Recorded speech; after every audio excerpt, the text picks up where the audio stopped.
Hey guys, this is just a quick tutorial. If you guys have just painted a car for the first time, or maybe you're experienced but you've been shown different ways, I'm just going to show you a little bit of how to do some buff work. A couple of tools you'll want. I like to use a razor blade for the denibbing, some wet and dry sandpapers, and obviously a buff and some compound. I'll show you a couple of the basic things that I do. First I'll grab a razor blade. Where are we?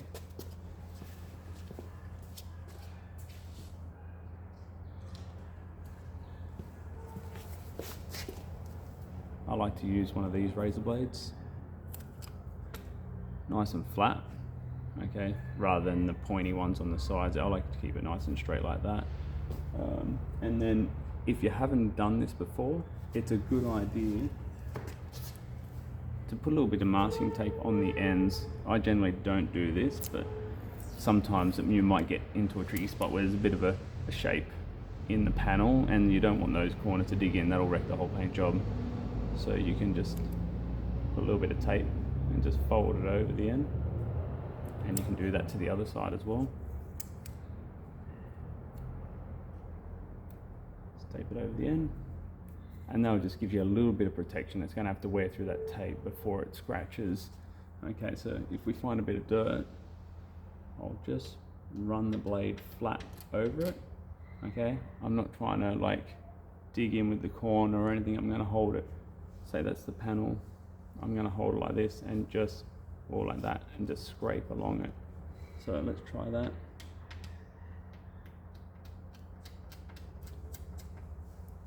You'll start to see like a spot that's not shiny where the dirt is, and you just keep scratching over it until, let's see if I can show you closer. Can you see that there? That's just where I've denibbed.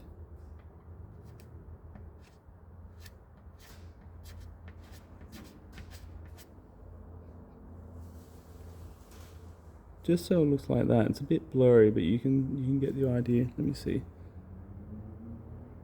That's about all you want to do right now,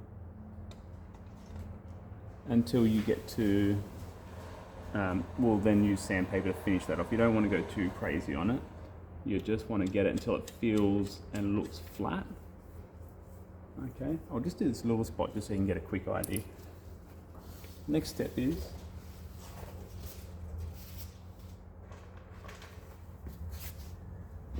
bucket of water, some wet and dry sandpaper, and a block. So you can use different blocks. I think for this kind of level of work, a soft block is fine. I sort of generally use 1500 unless it's a real big bit of dirt or you're really trying to chop for like a show kind of finish. I wouldn't go any coarser than that. So you just dip it in the bucket. I'm just gonna do a quick little block over it.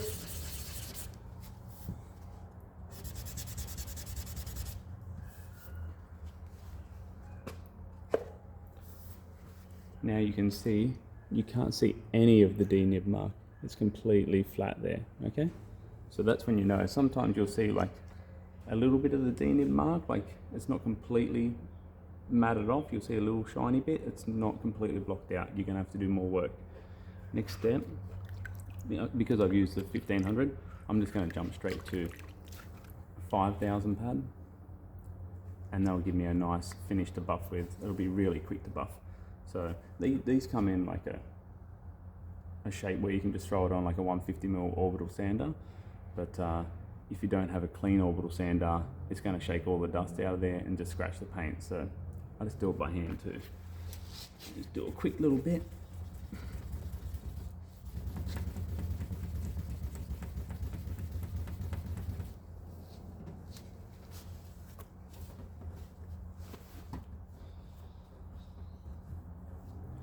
Now, you can already see just by looking at that how much shinier it is.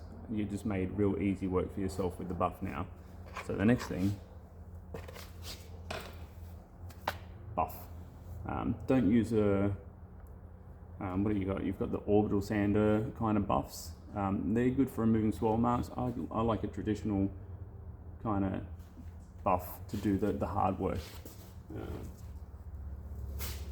Choice of pad, obviously it depends on what compound you're going to use. You want to get a cutting compound to do the hard work. I don't really care on the brand, they all do the job, so just make sure you match the pad that they recommend, because some will actually work better with a different pad. So grab the one that they recommend. I don't put much on there, like especially for that. I'm literally going to put a small bit like that.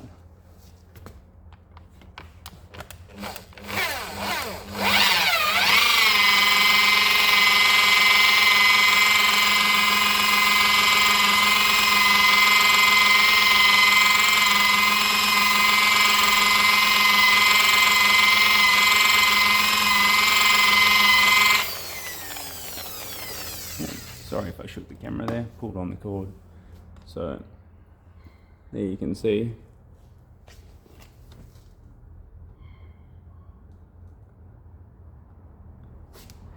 Obviously in real life I can see a lot more of the imperfections that need work. Generally what I would do is I'd go over that maybe 2 or 3 passes with the buff,